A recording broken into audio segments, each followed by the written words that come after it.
Historical records and traditions strongly support that St. Thomas, one of Jesus' 12 apostles, reached India around 52 AD. Early Christian writings, like the Acts of Thomas, 3rd century, describe his missionary work in Kerala and Tamil Nadu. Ancient copper plates, inscriptions, and accounts by travelers such as Marco Polo confirm the existence of a thriving Christian community tracing back to him. The St. Thomas Christians in India uphold this legacy, preserving ancient traditions and liturgies. Skeptics may question, but the evidence remains.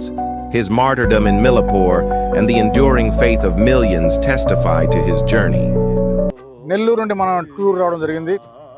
ఈ అపోస్తలుడైన తోమా 2000 సంవత్సరాల క్రితము యెరూషలేం నుంచి ప్రాంతానికి వచ్చాడు. ఆ దినాల్లో ఇంత డెవలప్మెంట్ లేదు. ఆయన ముందు యెరూషలేం నుండి ఉత్తరాది పక్కన తక్షశిల పంజాబ్ ప్రాంతంలో వచ్చాడు. పంజాబ్ ప్రాంతంలో గండపూరసన రాజు సేవ చేసి పరిచయం చేసి అక్కడ ఒక సంఘాన్ని స్థాపించాడు. సంఘాన్ని స్థాపించిన తర్వాత అది వేరే ఒక అసిస్టెంట్ పాస్టర్కి అప్పగించి ఆయన తిరిగి అరేబియా సముద్రంలో వచ్చి కేరళ వైపు మరి ఎంట్రీ కేరళలో ఇంచుమించు 10 సంవత్సరాలు సేవ చేశాడు. 10 సంవత్సరాలు సేవ చేసి 7 సంఘాలు కట్టాడు. 7.5 సంఘం ఆ ప్రాంతం కట్టిన తర్వాత తిరిగి వాళ్ళు కూడా చెప్పకుండా అక్కడి నుంచి మరి ఆయన ఓడలో వచ్చాడు, లేకపోతే నడిచి వచ్చాడు. అరేబియా సముద్రం నుంచి బంగాళాఖాతం వైపు తిరిగి వచ్చాడు. కేరళ ప్రాంతం నుంచి కాంగనూరులో మొట్టమొదటి అడుగు పెట్టాడు. అక్కడి నుంచి ఈ పక్క మద్రాసు పట్టణంలో ఈ ప్రాంతంలో అడుగు పెట్టాడు. ఆయనకి వచ్చినప్పుడు ఎవరూ లేరు. వచ్చి కొంతమంది సేవ చేస్తూ ఉన్నాడు. కొంచెం అద్భుతాలు జరుగుతూ ఉన్నాయి. చనిపోయిన వారు బతుకుతూ ఉన్నారు. ఆ తర్వాత కుష్ఠరోగులు బాగా దయ్యం పట్టిన వాళ్ళు చాలా మంది విడుదలయ్యారు. అనేకులు ఆకర్షించబడ్డారు. ఆ యొక్క సైన్యాధిపతి యొక్క భార్యకి దయ్యం పట్టుంటే ఈయన అపోస్తలుడైన తోమా ఆ దయ్యాన్ని వెళ్ళగొట్టాడు. అప్పుడు ఆ సైన్యాధిపతి క్రైస్తవుడిగా మారిపోయాడు. ఇంకా కొంతమంది మారుతూ ఉంటే ఆయన మీద తోమా మీద అనేక చాడీలు చెప్పి నిందలు చెప్పి ఆయన ఎన్నో విధంగా ఆయన చంపడానికి ప్రయత్నం చేశారు. ఒక బ్రాహ్మణుడు తన కుమారుడు తాను చంపుకొని రాజు దగ్గర కంప్లైంట్ చేశాడు, అయ్యా నా కుమారుడిని చంపేశాడు అని చెప్పి. సరే దాన్ని బిడ్డ చనిపోతే అబద్ధం చెప్పరుగా ఒక కొడుకు చచ్చిపోయాడు కాబట్టి ఇతను చంపని చెప్పి మరణశిక్ష విధించారు. ఎవరికి? అపోస్తలుడైన తోమాకి మరణశిక్ష విధిస్తే ఏంటో మరణశిక్ష? ఈ చెక్క ఉంది చూసారా, ఈ చెక్కకు వయసు 2000 సంవత్సరాలు. 2000 సంవత్సరాలు నాడు అంటే క్రీస్తు 72 సంవత్సరంలో అపోస్తలుడైన తోమా ఈ ప్రాంతంలో సేవ చేశాడు. సేవ చేసి ఈ సముద్రాన్ని చూసి వార్నింగ్ ఇచ్చి, సముద్రం నువ్వు ఎప్పుడు కూడా నీళ్లు దాటి ఈ హద్దు వేసి ఈ హద్దు దాటి నీళ్లు రాకూడదని చెప్పి సముద్రానికి వార్నింగ్ ఇచ్చాడు. 2000 సంవత్సరం తర్వాత 2004 సునామీ వచ్చింది. సునామీ వచ్చినా కూడా అదంతా నీళ్లు ప్రవహించినాయి, ఇదంతా నీళ్లు ప్రవహించినాయి.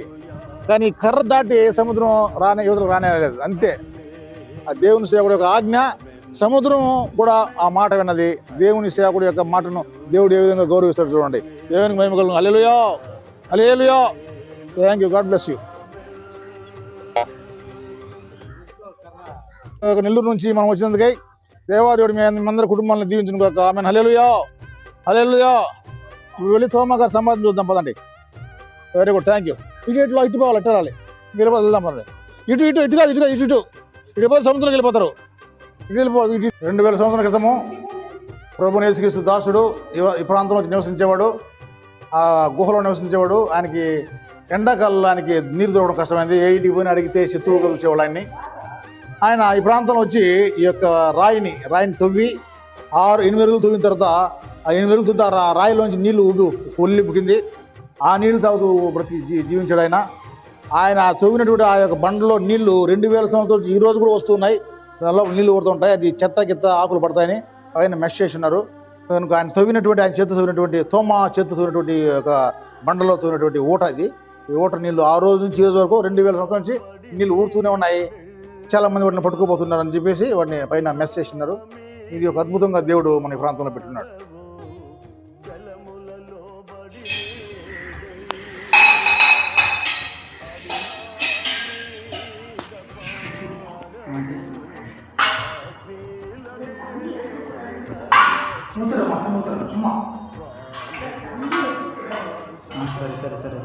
చాలు